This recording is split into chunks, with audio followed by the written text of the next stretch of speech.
अपने भगत की इज्जत रखने के लिए, पत रखने के लिए और अपनी समर्थता का प्रमाण देने के लिए परमेश्वर स्वयं कबीर देव, कबीर भगवान, जो करुणामय नाम से द्वापर युग में आए हुए थे, पांडवों की यज्ञ में गए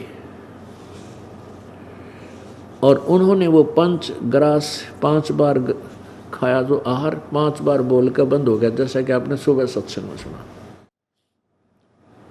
और फिर द्रौपदी के अंदर मन में दोष था, उस दोष को दूर करने के लिए प्रभु ने 5 बार शंख बजाकर बंद कर दिया, अखंड नहीं बजाया। तब श्री कृष्ण जी ने कहा कि द्रौपदी तेरे मन में खोट है, तूने संत के बारे में ऊंच नीच सोचा है और इसीलिए शंख नहीं बजाया, तेरे मन की मरोड़ निकालने लग रहे हैं ये।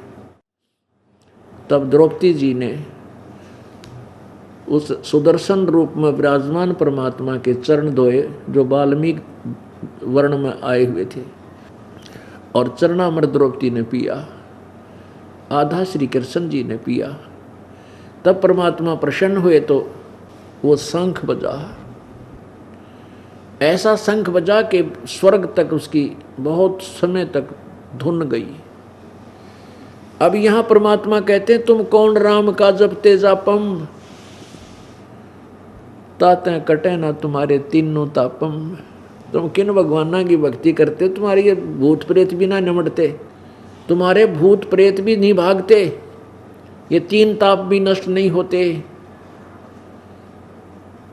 तुम कौन राम का, कौन से भगवान की भक्ति करते हो जिसे तुम्हारी ये आपदाएं भी नष्ट ना हो रही। आपने दिन में ये भी देखा कि श्री विष्णु जी कह रहे हैं ब्रह्मा जी को कि मैं दुर्गा से ऊपर किसी को भगवान नहीं मानता। श्री मद देवी भागवत गीता प्रेस गोरखपुर से प्रकाशित के पृष्ठ नंबर 28 पर प्रथम स्कंद में, मेरी जानकारी में दुर्गा से ऊपर कोई परमात्मा नहीं है, यही देवता है और मैं इसी की भक्ति और तप करता हूँ।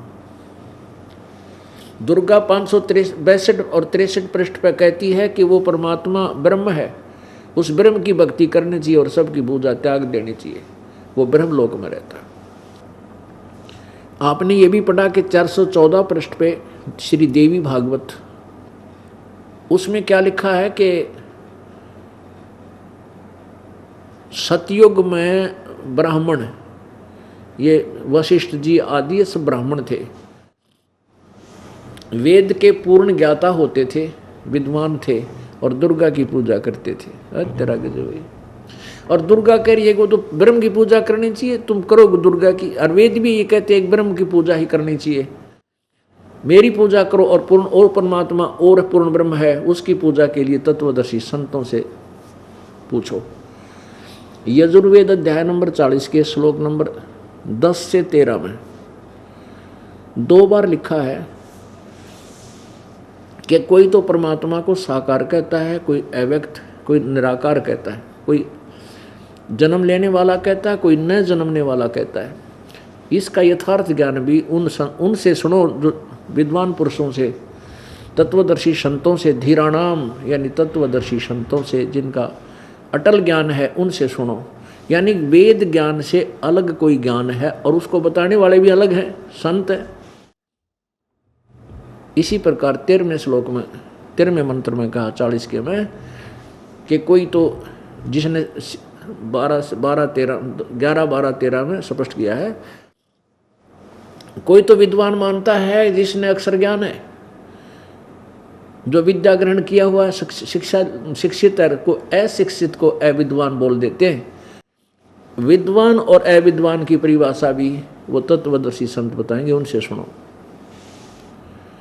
अपुण्यात्माओं कबीर जी को ये नकली ऋषि मैं ऋषि और संत ने कहा करते, ये विद्वान थोड़ा है तो संस्कृत नहीं जानता, ये क्या जाने वेदों और गीता के बारे में। और आज जब गीता और वेदों को मिला तो परमेश्वर कबीर देव की उस सिंपल लैंग्वेज में वही गीता और वेदा और पुराणों का यथार्थ ज्ञान लिखा हुआ था। तो एक विद्वान कौन हुआ? क्या एक संस्कृत के जानने वाला विद्वान होता है? तो विद्वान कबीर देव हैं। विद्वानों के विद्वान है कबीर देव और भगवानों के भगवान है कबीर देव। अब प्रसंग चल रहा है कि गीता जी का ज्ञान श्री कृष्ण ने नहीं दिया। अब क्या होता है कि थोड़ा शॉर्ट में बताऊंगा। कुछ दिनों के बाद क्या हुआ कि दुर्वासा जी द्वारका के जंगल में, द्वारका के साथ में ही बिल्कुल वहां बनी में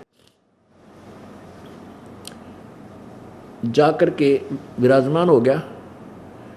और नगर निवासियों को पता चला कि एक बहुत बड़े सिद्ध पुरुष आते हैं, बहुत आए हुए हैं, बहुत भविष्य और वर्तमान की सब जानते हैं, बड़े सिद्ध पुरुष। और उस समय 56 करोड़ यादव हो चुके थे, इतनी जनरेशन हो गई थी श्री कृष्ण जी के वंशजों की द्वारिका में। तो दुर्वासा जी के बारे में जब सुना, नगरी में चर्चा चली, तो कुछ व्यक्तियों ने सोचा कि दुर्वासा जी की परीक्षा लेते हैं, क्या ये हमारे कृष्ण जी से भी बड़े हैं? क्योंकि श्री कृष्ण जी की आड़ में, श्री कृष्ण जी की समर्थता को देख करके उनके वंशज अभिमानी हो गए थे। क्योंकि श्री कृष्ण जी ने कंस को मार दिया, केसी को मार दिया, शिशुपाल का माथा काट दिया, गोवर्धन पर्वत को उठा लिया था। इन लक्षणों को देख करके द्वारका वासियों ने ये मान लिया था कि श्री कृष्ण तो ऊपर है, कोई भगवान ना कोई नहीं। और किसी तरह भी सीधा मुंह बात नहीं कर रहे थे, कोई संत साधु आ जाता था। अब परमात्मा कहते हैं भाई साधु संतों के साथ अड़िया नहीं करते, नम्रता से बात करे, कोई मानना उसका भला, ना मानना तो वो अपना काम करो, उनके साथ मजाक नहीं करे, बकवाद नहीं करे। क्योंकि ये साधु संत नहीं है, ये तो ततैये हैं।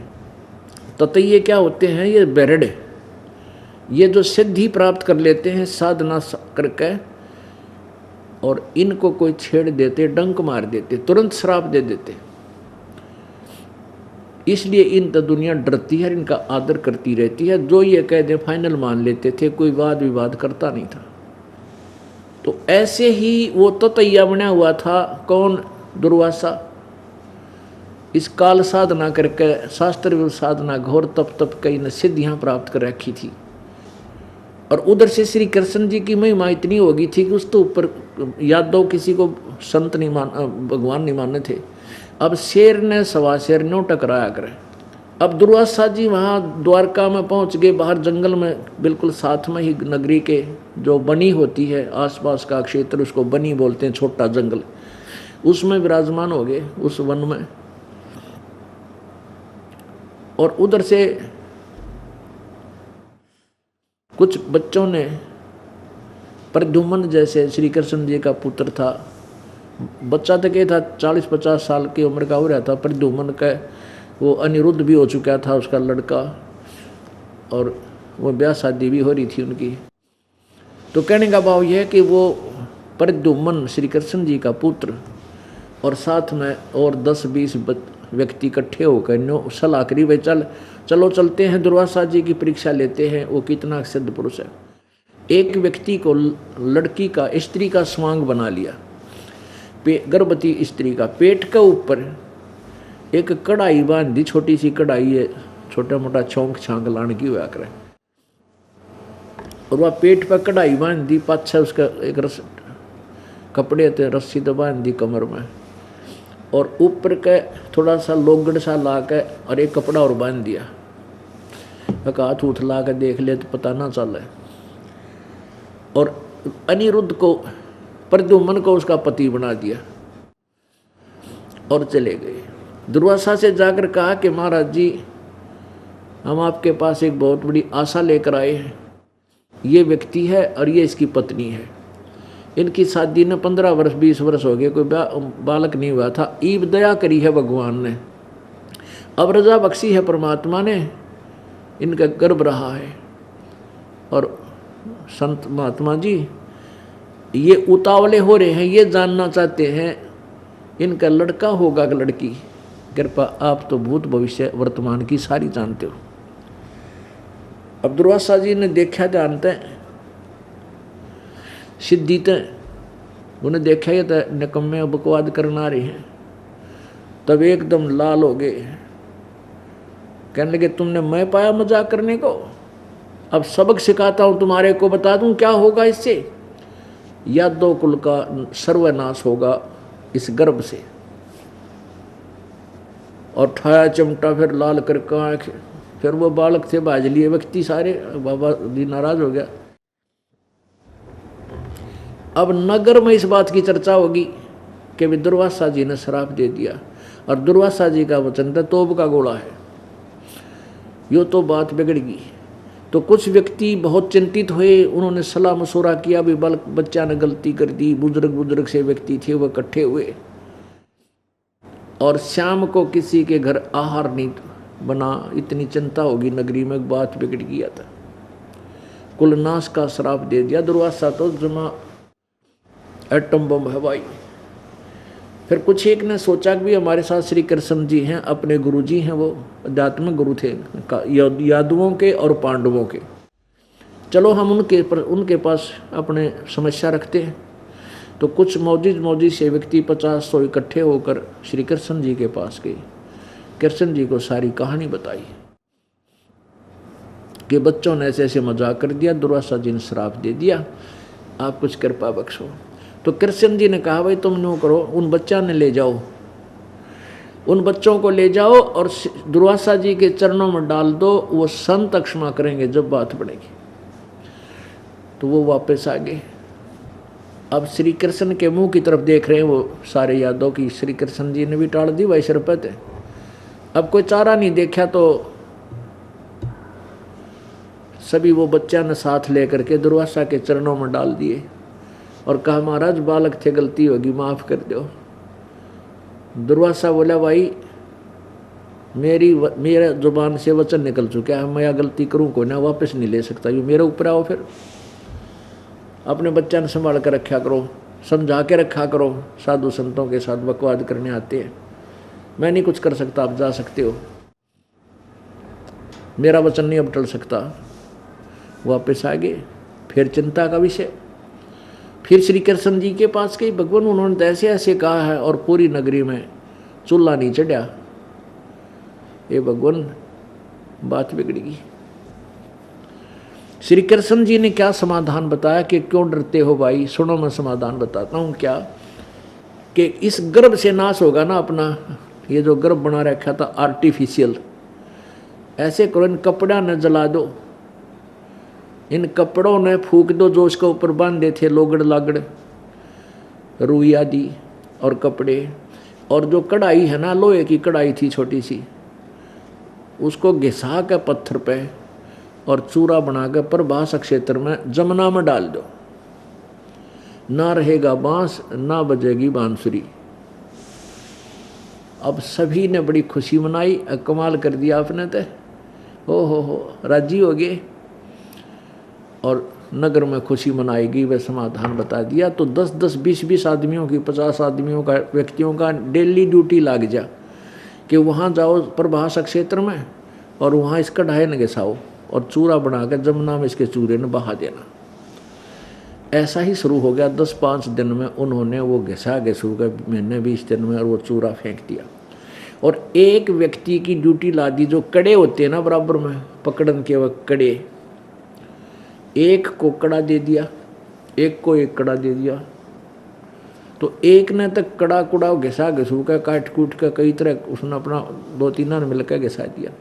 और एक था अलसी सा, उसने सोचा सब ने काम निपटा दिया, तेरा काम रह गया। उसने वो कड़ा कुछ घिसाया कुछ टाल करी रोनियों का नो जमुना में फेंक दिया। अब जमुना में तो फेंकना है, जब कड़ा फेंक दे चाहे चूरा फेंक दे, इस क्या करेगा, वैसा सोचकर उसने ऐसा फेंक दिया। अब कुछ दिनों के बाद क्या हुआ कि वहाँ एक मच्छी आ रहा था, मच्छी पकड़ा करता, मछली पकड़ने वाला। उसने जाल डाला, एक मछली पकड़ी और वो चमकीली जो धातु थी उसको खाद्य पदार्थ समझ गए, मछली ने खा ली। और उस मछियारे ने जब वो काटी तो उसमें तो वो चमकदार धातु वो कड़ा निकला। उसने पहले तो सुनार तीन दिखाया, कदया चांदी हो। सुनार बोला चांदी नहीं है भाई, लोहार तो दिखा, ये तो लोहा है। लोहार के पास गया, लोहार बोला भाई बहुत अच्छा इस्पात है, तो बहुत टॉप का, तो क्या करें इसका, क्या करना इसका। तो उस मछियारा वो शिकारी भी था, जंगल में जाकर मृग आदि हिरण हरण मारे के खाया भी करता। उसने कहा तू न्यों कर दे, मेरा इस तीर बना दे, आगे ते लोहे का होता है वो एरो, वो बना दे और विषाक्त करके बना दे। इसने उस कारीगर ने ऐसा ही किया, जहर से बुझाकर, जहर युक्त करके उस कढ़ाई का वो कड़े से एक तीर बना दिया उसका, इतना टुकड़ा बच रहा था, और उसने वो तीर सुरक्षित रख लिया। उधर से जो चूरा जमुना में डाला था उसके बन गया घास उग गया, और घास ऐसा उग गया जैसे पठेरा होता है, सरकंडे देखे हो आपने, मोटे मोटे पत्तियां का, जैसे डाब देखी होगी कुसा, उसकी इतनी तीखे पत्ते होते हैं, अगर उंगली का झटका लग जाता आधी उंगली ने काट दी तो कुसा, ऐसा तेज पत्तों का घास उग गया। उधर से कुछ दिनों के बाद क्या हुआ, 1 वर्ष 2 वर्ष 4 वर्ष के बाद आपस में नगर निवासियों का छोटी छोटी बातों पर झगड़ा होने लग गया। जरा सी बात हो लट्ठम लट्ठा मर्डर हो जा, रोजाना 5 4 10 आदमी नगरी में मरण लगे, कोई बीमारी तो मर जा। तो नगर में फिर चिंता का विषय बना, अगवैयत है कोई, क्योंकि उस समय बुद्धिमान लोग और भगवान से डरने वाले होते थे बुजुर्ग, वो विचार किया करते नगर निवासी, भाई नगरी का ऐसा कौन सा पाप उदय हो गया जिससे रोज ऐसे उपद्रव होने लग गए, तो उसका आध्यात्मिक सॉल्यूशन ढूंढा करते, उसके लिए संतों के पास जाते थे। तो उन्होंने सोचा भाई बात तो बिगड़ गई, और भगवान श्री कृष्ण जी के पास चलते, अपने गुरु जी हैं, उनसे समाधान पूछेंगे, कारण पूछेंगे कि कारण हो गया। तो श्री कृष्ण जी के पास गए वो सारे। अब श्री कृष्ण जी से जाकर बताया कि भगवान ऐसे ऐसे नगरी में पता नहीं क्या बढ़ गया, कोई किसी की बात सुनता नहीं, बड़े छोटे की लाज रही नहीं, जरा सी बात पर लट्ठम लट्ठा हो जा, लाल आँख करे फिर सब। ऐसा कौन सा पाप उदय हो गया हमारे ऊपर इस नगरी का, जो ऐसा उपद्रव कभी भी ना हुआ था। अब श्री कृष्ण जी ने कारण क्या बताया कि तुम्हारे ऊपर दुर्वासा जी का वो श्राप प्रभावी हो गया, वो दुर्वासा का श्राप फड़ गया भाई, जिस कारण से नगरी में ये सारी बात बिगड़ रही है। तो सभी व्यक्ति कहने लगे भगवान फिर कोई समाधान बताओ इसका। श्री कृष्ण जी ने कहा कि तुम एक काम करो, सारे यादव नर यादव यानी छोटा बालक लड़का, छोटा हा हो चाहे नवजात लड़का भी क्यों ना हो, तुम नर यादव सारे जाकर प्रभास क्षेत्र में और जमुना में स्नान कर लो, तुम्हारा श्राप कट जाएगा। तुम्हारे ऊपर दुर्वासा का जो श्राप है, जमुना में स्नान करने से वो श्राप नष्ट हो जाएगा, खत्म हो जाएगा। अब गुरुजी का आदेश, सभी यादव ने अपने छोटे चाहे आज भी लड़का क्यों ना पैदा होया था उसमें भी ले गए, कदे इसका यो नवाए बिना रह जा, इस पर श्राप रह जा हमारे बच्चे पे, तो सबको ले गए और वहां लागे। पहले तो जाते स्नान करें, कदे श्राप ना रह जा, और स्नान करते बाहर आते लट्ठम मुक्का वो जो घास उगया हुआ था उस चूरे ते, वो घास उखाड़ ले, और घास उखाड़ के और न्यू मारे एक दूसरे के, और वो तलवार का काम कर, लपेटा आ जा पत्ते ने और न्यू खींच दे, न्यू गर्दन कट जा। उस घास से जो उस कढ़ाई से के चूरे ते उगा हुआ घास था, उसके द्वारा 56 करोड़ यादव आपस में कत्लेआम हो गया। विष्णु पुराण में लिखा है कि फिर कुछ यादव बच गए थे, तो श्री कृष्ण पहुंच गया वहां पर। उसने भी वो घास पाड़ लिया और बचे हुए अपने कुल के यादवों को स्वयं मार डाला, कत्लेआम कर दिया। रतरा गजब हुई, अपने कुल ना आप भी मारा करे कोई, बता। तो उस समय श्री कृष्ण जी की कैसी तिथि होगी, ये तो मेंटल कह सकते हैं उसको। अब यू काल करवावे सारे काम और दुखी हमने कर रहा है, वो काल प्रवेश कर गया श्री कृष्ण जी में और उसने रहे बचे हुए सारे यादव खुद मार डाले। अब पुण्यात्माओं फिर क्या हुआ, श्री कृष्ण जाकर जंगल में लेट गया और नगर मत के में रहा है कोई ना। एक जंगल में जाकर, वन में जाकर एक पेड़ के नीचे लेट गया, दोपहर का समय। वही शिकारी जिसने उस कढ़ाई के कड़े का, शेष बचे हुए कड़े का तीर बनवा रखा था लोहे का विषाक्त, वो तीर भी साथ ले रखा उसने। वो इमरजेंसी में रखा करता उसको लिए, और भी तीर कई रखा करता था कि। तो उस दिन उसने सुबह से लेकर दोपहर तक 12 बजे तक कोई शिकार नहीं मिला, कोई भी मृग नहीं मिला, पशु जिसको वो मार सके। तो वो दुखी सा होकर सोचा इस वृक्ष के नीचे विश्राम कर लेता हूँ, दोपहर का अपना खाना खुना खा लूँ। उस वृक्ष की तरफ चला जहाँ श्री कृष्ण जी लेटे हुए थे, पैर पे पैर रखकर, घुटने पर एक पैर रखकर लेट जाता है ना आदमी, घुटने में दूसरा, और तलवा सामने हो जाता है एक पैर का। उस तलवे में एक पैर में श्री कृष्ण जी के पद्म था, और पद्म ऐसा चमकीला होता है, रात्रि के समय अंधेरे कमरे में वो 50-60 वाट के बल्ब जितनी रोशनी कर देता है, और दिन में वो चमकता रहता है, लेकिन बल्ब जैसे दिन में चमक भी रहा होता है, उसकी चमक दिखाई देती है, बल्ब नहीं दिखता।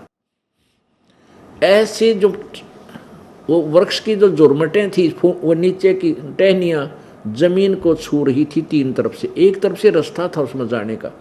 तो श्री कृष्ण जी ने वह गहरी छाया देखकर वह विश्राम किया था। उधर से वो शिकारी उसी तरफ चल पड़ा, उसके वृक्ष की अच्छी गहरी छाया देखकर। तो निकट आया तो उसने देखा कि एक कोई चीज चमक रही है, वस्तु वृक्ष की झुरमुटा में उन टहनियों में से। अब कहा अगर जिसने जिसकी आवश्यकता है वो उसने वाय दिखा करे। उसने सोचा कि मर्ग की आंख है और वो मर्ग यहाँ कोई विश्राम कर रहा है। उसने उस आंख जान के पद्म को मर्ग की आंख समझकर और तीर ठोक दिया, एक प्राणी जान के, मर्ग जान के, पशु जान के।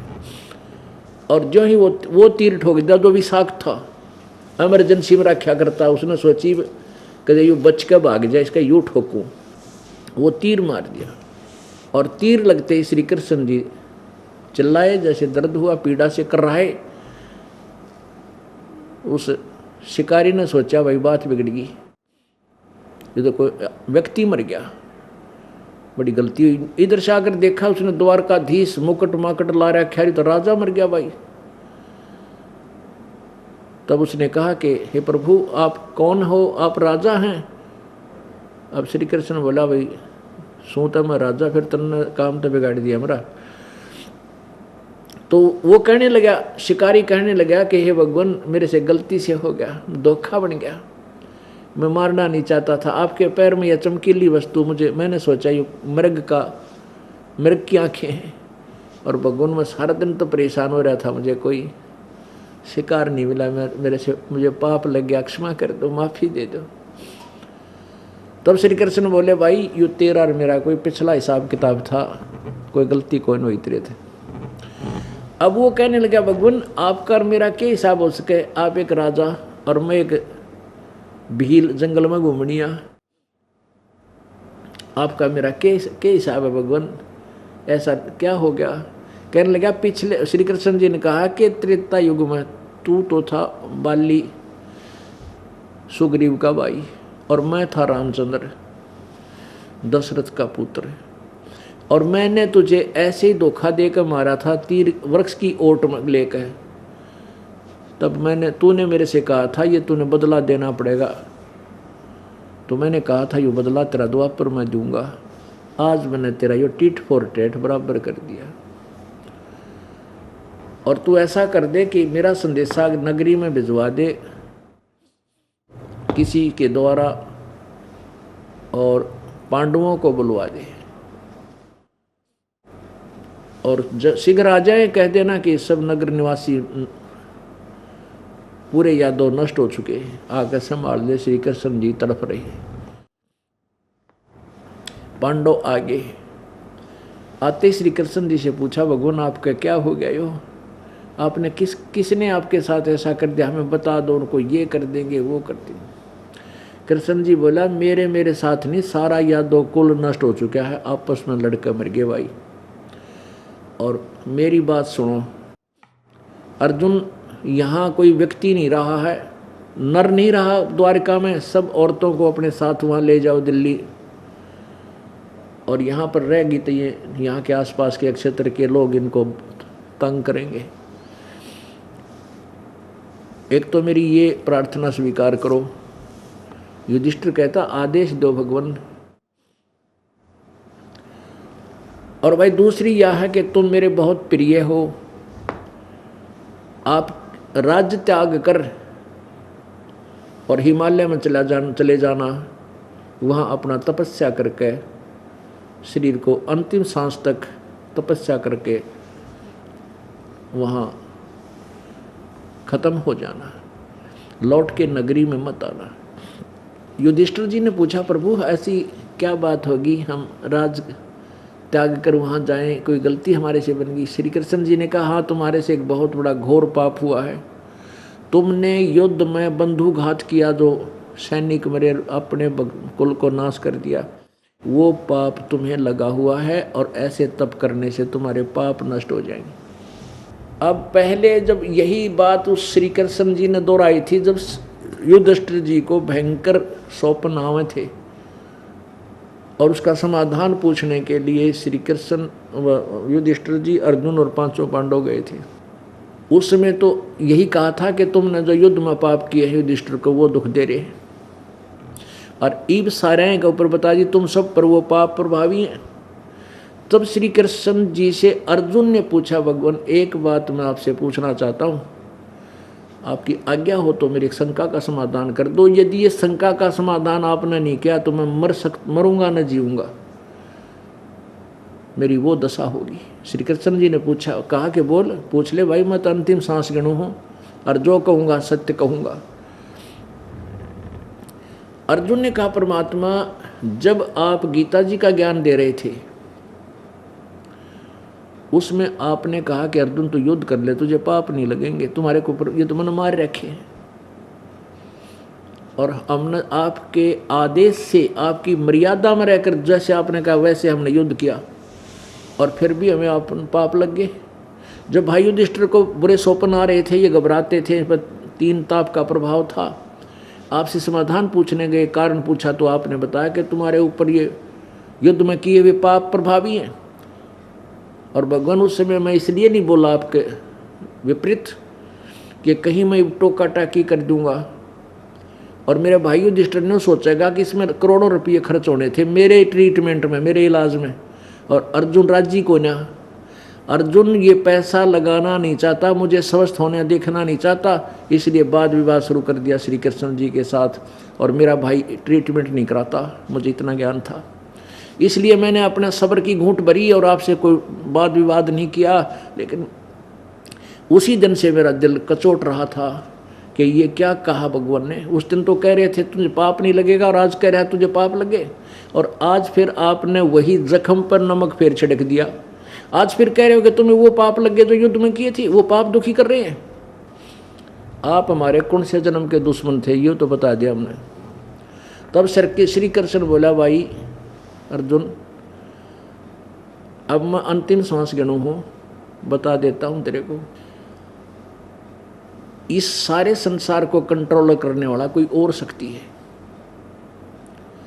और उसके विषय में ना मैं परिचित ना तू परिचित, ये सब क्रिया वो ही करवा गया। भाई मुझे नहीं मालूम गीता जी में क्या कहा था, और तुम्हारे को किसको कब क्या, हाँ बाकी ये समाधान मैंने तुम्हें जरूर बताए थे।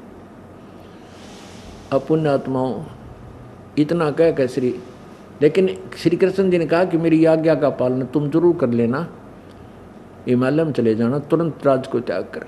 ये मैं तुम्हें बताना चाहता हूँ, ये मेरा तुम आदेश समझ लो। इतना कह और प्राण त्याग गए। पांडवों ने श्री कृष्ण जी के शरीर का अंतिम संस्कार किया, उसके ऊपर एक यादगार बनवाई, जहाँ पर आज द्वारकाधीश का मंदिर बहुत बड़ा बन गया है, जो बाद में बनाया गया। ये प्रमाण है कि वहाँ श्री कृष्ण जी ने शरीर छोड़ा था और वहाँ उनको दफनाया गया था। और यादव के शरीरों को कुछ तो जमुना में बहा दिया, कुछ लकड़ काट के वहाँ सभा किया, 56 करोड़ लाश फूकी। और युधिष्ठिर और ये चारों पांडव तो चले गए, अर्जुन को छोड़ गए इस बात के एकला योद्धा बहुत है, यदि रास्ते में कोई छेड़ेगा तो उधर से अर्जुन ने सभी द्वारका की स्त्रियों को अर्थात गोपियों को उनमें रथों में बैठाया और स्वयं भी रथ में बैठकर चलते बढ़े। रास्ते में भीलों ने, जंगली लोगों ने उनको घेर लिया, बहुत सी औरतों को छीन ले गए, उनके गहने तो सबके तोड़ लिए और कई औरतों को भी साथ ले गए वो निकम्मी आत्मा। और अर्जुन को ने विरोध किया तो उसको पकड़ के पीटा। अर्जुन से वो धनुष नहीं चला जो महाभारत में जिस धनुष के द्वारा लाखों लोगों को मार डाला, वही गांडीव धनुष साथ लिए हुए था और उस पर गर्व था उसको अपने आप पर। अर्जुन खड़ा खड़ा कहाँ पर यार पिटन लग रहा है। जब ये सारा काम हो लिया, बची हुई औरतों को लेकर अर्जुन जब चलन लग गया, तब कृष्ण जी को कोसने लग गया कि ये कृष्ण छलिया था, ये बड़ा धोखेबाज था, ये हमारा शत्रु था। जब इसने मुझसे युद्ध करवाना था तब तो मेरे शक्ति दे दी, वो नाश कर दिया, मैंने एक तीर मारूं था 20 मरे थे, और आज वो शक्ति वापस ले ली। वही और अर्जुन और वही ये धनुष मेरे से उठ भी नहीं रहा, मेरे हाथ भी काम नहीं कर रहे, और मैं पीट गिरा इन जंगली लोगों ने। ये कृष्ण बड़ा धोखेबाज व्यक्ति था, इसने हमारे साथ जुल्म किया। यहाँ परमात्मा कबीर जी कहते हैं कि भाई तुमने जड़ का बेरा कोना, तुमने पता नहीं इस धोखे की जड़ कौन है। ना श्री कृष्ण छलिया था, ना श्री कृष्ण धोखेबाज था। ये सारा जुल्म काल ने करवाया, ब्रह्म ने करवाया, जो ज्योति निरंजन कहलाता है, जो श्री ब्रह्मा विष्णु महेश के पिता है। वो कहता गीता जी में कि अर्जुन सब बलवानों का बल 7वें अध्याय में, और सब बुद्धिमानों की बुद्धि मैं हूँ, मेरे हाथ में इनका कंट्रोल रिमोट, जब चाहे बुद्धि ऑफ कर दूँ, जब चाहे ऑन कर दूँ, जब चाहे किसी को शक्ति दे दूँ, जब चाहो इसकी शक्ति छीन लूँ, ये मरो खप्पो कितना दुख पाओ। तो परमात्मा कहते हैं भाई तुमने जड़ ना बेरा, इसकी कौन है। हम उस जड़ को बता रहे हैं कि ये ज्योति निरंजन काल है। अपुण्यात्मा, इस कथा से हमने काफ़ी निष्कर्ष निकालना है। जैसे श्री कृष्ण जी ने समाधान बताया था दुर्वासा जी के श्राप को टालने का कि इस कढ़ाई ने घिसा दो, लोहे की कढ़ाई ने, और लत्ते फूंक कर, वो कपड़े फूंक कर पानी में बहा दो, इस चूरा भी जल में बहा दो जमुना के, तुम्हारा श्राप का असर नहीं करेगा। फिर जो श्राप असर करने लग गया, जब कहने लगे जाओ उस जमुना में स्नान कर लो, तुम्हारा श्राप नाश हो जाएगा, कट जाएगा।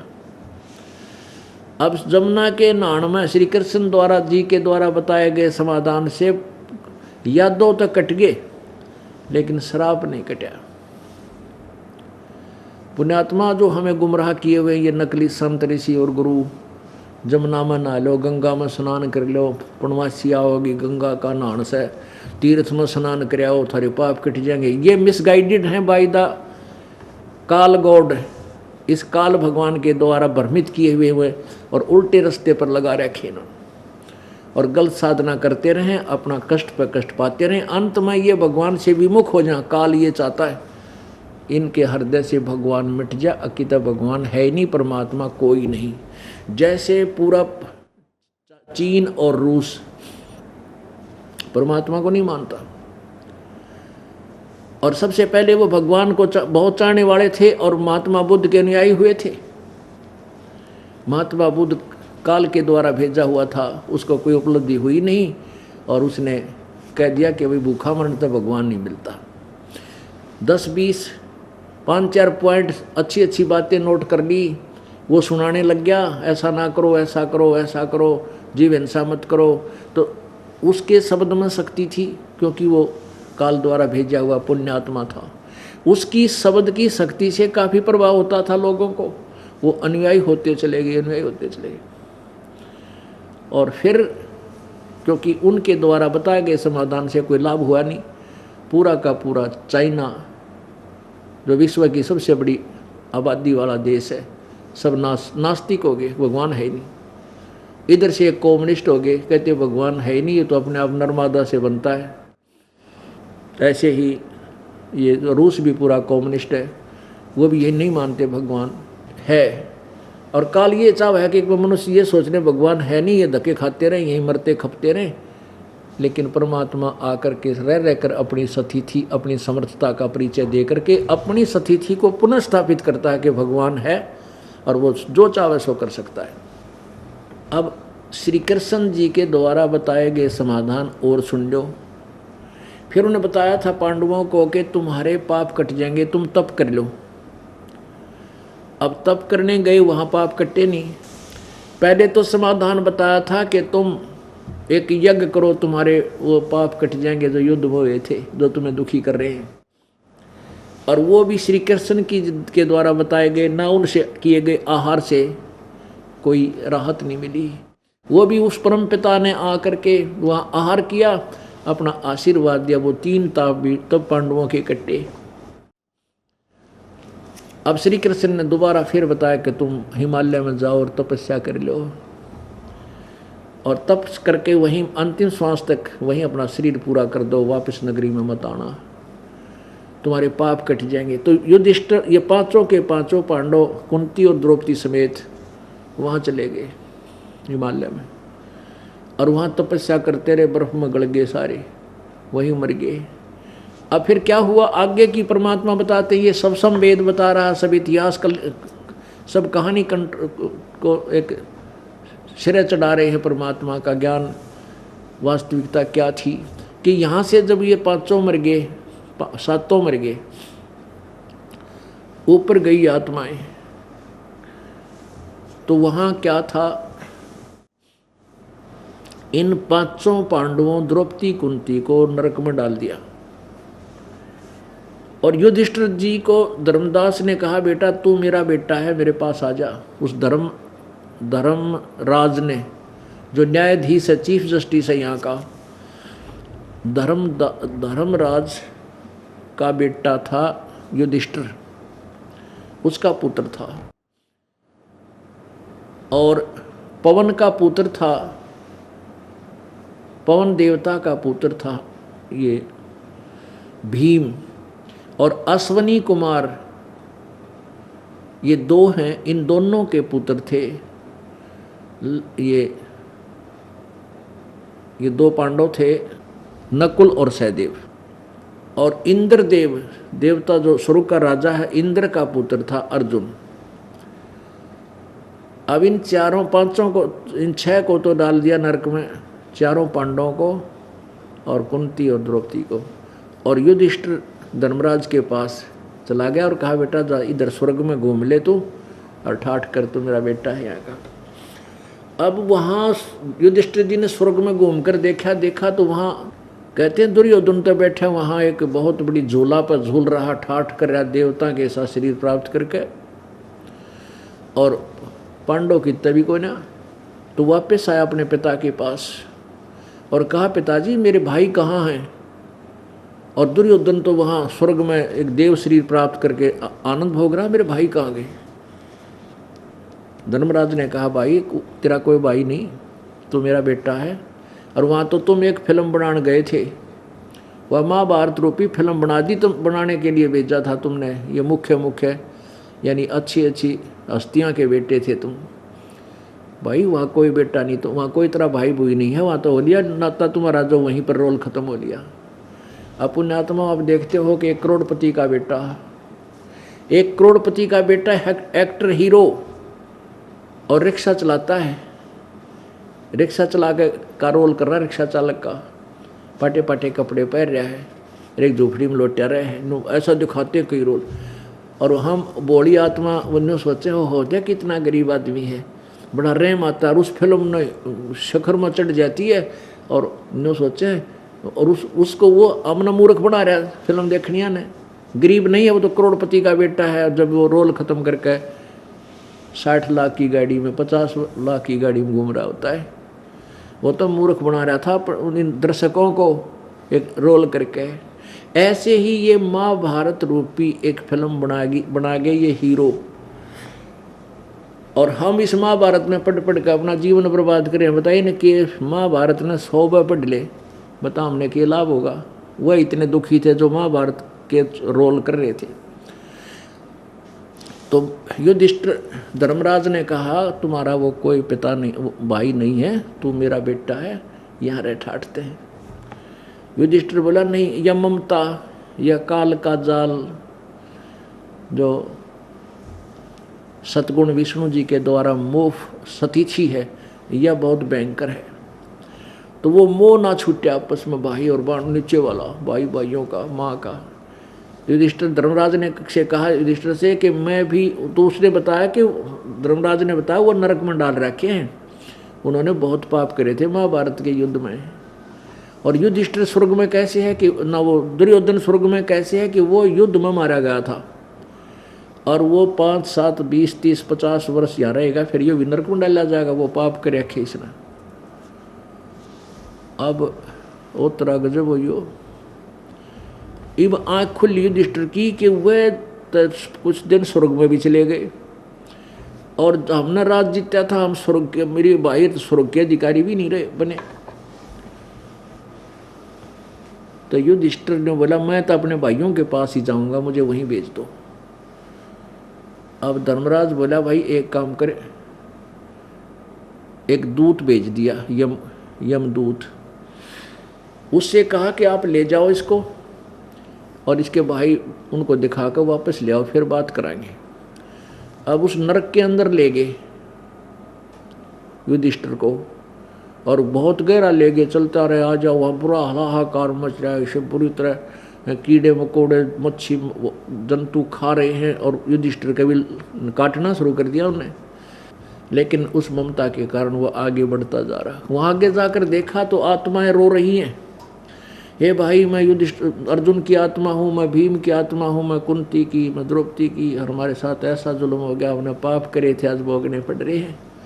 हमने जुल्म किया युद्ध में, वो पाप आज हमें भोगने पड़ रहे हैं। युधिष्ठिर बड़ा दुखी हुआ।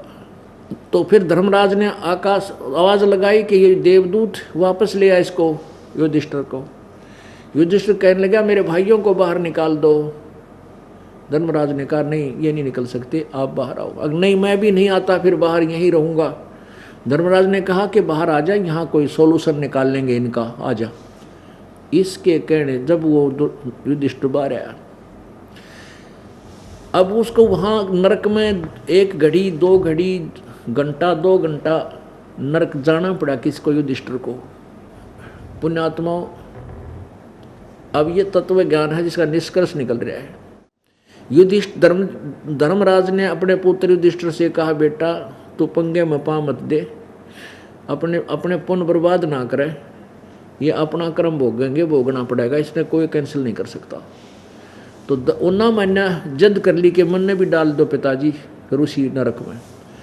फिर आखिर में दुखी होकर धर्मराज ने कहा भाई एक काम कर ले, तू अपने कुछ पुण्य दे दे उनको, उन पुण्यों के प्रतिफल में मैं उनको स्वर्ग भेज दूंगा।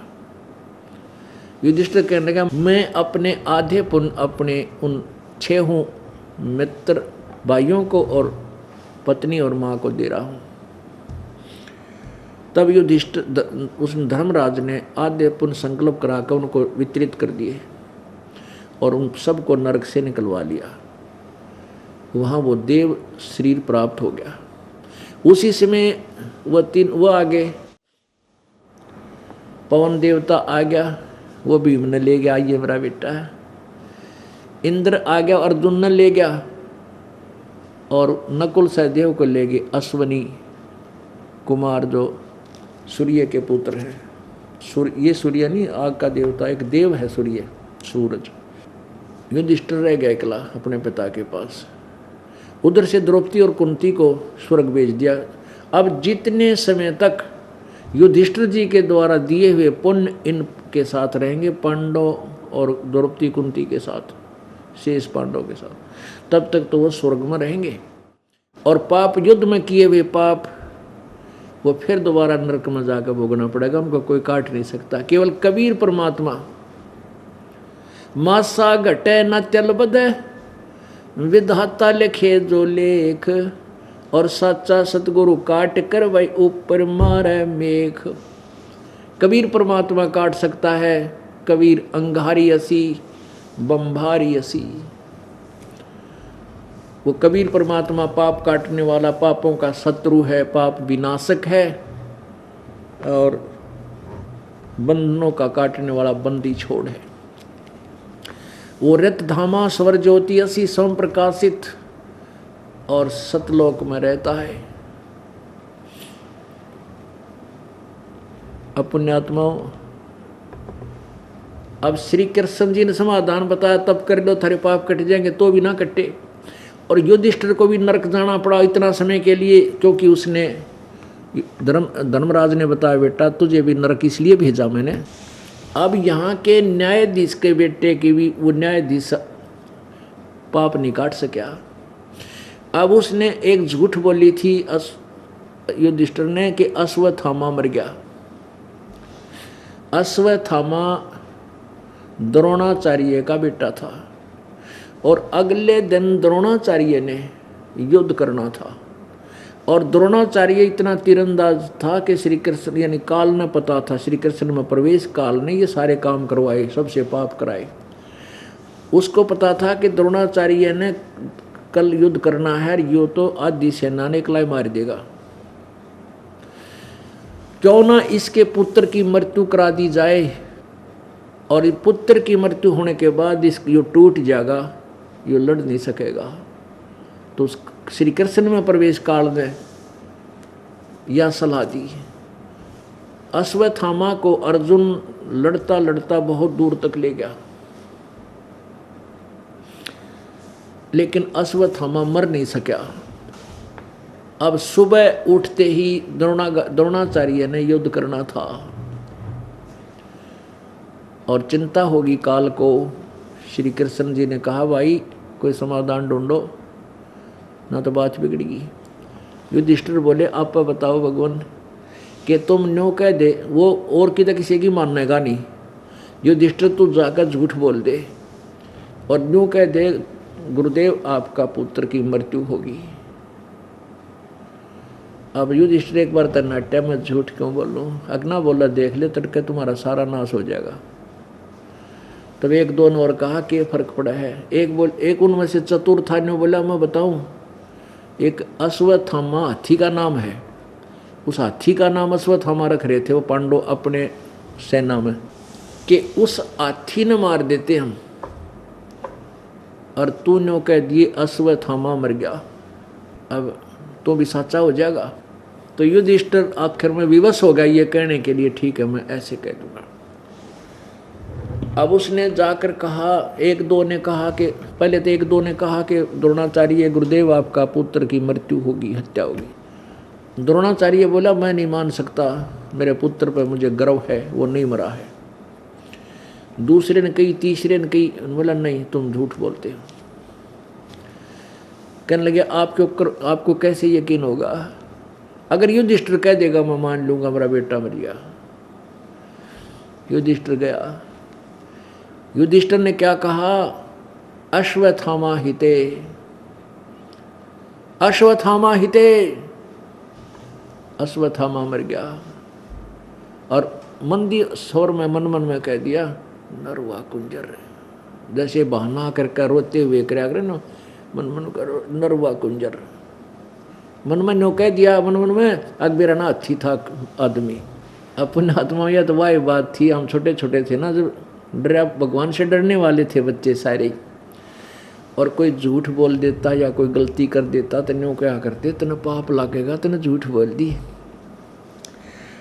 तो हम बालक से थे नो क्या करते, मन पाप ना लागे, उंगली पर उंगली चढ़ा के झूठ बोली थी, मन पाप ना लागे, नो क्या करते, उंगली पर उंगली चढ़ा रहा था मैंने झूठ बोली जब। वह तो हमारी अपनी सोच थी, झूठ था झूठे है, चाहे पाँव पर पाँव चढ़ा ले। अब वो पाप तो पाप ही है, चाहे मन मन में तो कुछ भी कह ले, नरवा कुंजर कोई बात हुई उसकी वहाँ आगे थोड़ी चलेगी। वो एक वकील ने जज के सामने कहा था कि ये पुलिस वाले तो कुछ भी लिखने अपनी FIR में, बोला घर की बहिर काका लिखनिया तो कुछ भी लिख लें ये, लेकिन सच्चाई तो कुछ और है, वो हम प्रूफ देंगे। तो ऐसे ही तो युधिष्ठिर ने वो उंगली पर उंगली चढ़ा के बोली थी झूठा अपनी तरफ तंद है। नरवा गुंजर हाथी था, मेरा ना मानस था, लेकिन भगवान के इतना बड़ी बूझ थोड़ा ही है, वो तो एक एक सेकंड का हिसाब है। कहते हैं चिट्टी पायल बाजे पैर साहिब सुनता है सब लहर। अगर चिट्टी कीड़ी का कोई पायल बना के घुंघरू और बांध दे, पहले चिट्टी की पायल किसी होगी, यानी कत्ती होए को ना पायल, और उसका नॉइस हो ही नहीं सकता। कहते हैं जब पायल उसकी भी शोर होता है ना, चिट्टी के चालन का भी, उसको भी भगवान सुनता है। और तुम लोगों को कुंजर वहाँ कुंजर, वो अपने घर की बात सा कि मैं बोल लिया अपने घर उसमें, लेकिन भगवान के दरबार में नहीं चलेगी। तो उस एक घड़ी दो घड़ी जो भी उसका पाप बना था, उसके लिए उसको नरक में रखना पड़ा। युधिष्ठिर को भी इस बहाने से वहाँ भेजा उसने, धर्मराज ने अपने पुत्र को भी नरक में भेजा, जा तेरे भाई बहन तेरे भाइयों को मिल के आ, देखा वो पड़े नरक में। नहीं तो वह पहले भी कह सका था ये बात, भाई वहां मत जा, मैं ऐसे ऐसे ये तरीका है इसका। तो धर्मराज ने खुद कहा कि तुझे भी इसलिए भेजा मैंने कि तेरा यो एक पाप था कि तेने झूठ बोला था, स्वथामा मर गया, वो तो हाथी मरा था। तो उस श्री युधिष्ठिर जी के कहते ही द्रोणाचार्य ने टक्कर मारनी शुरू कर दी पुत्र के मुंह में, हाय बेटा नो कहकर बेहोश हो गया। जितना भी छलपल ये करवाए श्री कृष्ण ने ना इसने काल ने करवाया श्री कृष्ण में प्रवेश करके, जब तक महाभारत नहीं हो लिया श्री कृष्ण के शरीर तो निकला नहीं। और श्री कृष्ण ने कसम खाई थी, प्रतिज्ञा की थी कि मैं युद्ध नहीं हथियार नहीं उठाऊंगा, युद्ध नहीं करूंगा। हथियार उठाया काल ने, वो पहिया उठा लिया रथ का और वो घुमाया, ना जाने कितनी सेना को मार डाला। तो पुण्यात्माओं इससे सिद्ध है कि श्री गीता जी का ज्ञान श्री कृष्ण ने नहीं कहा।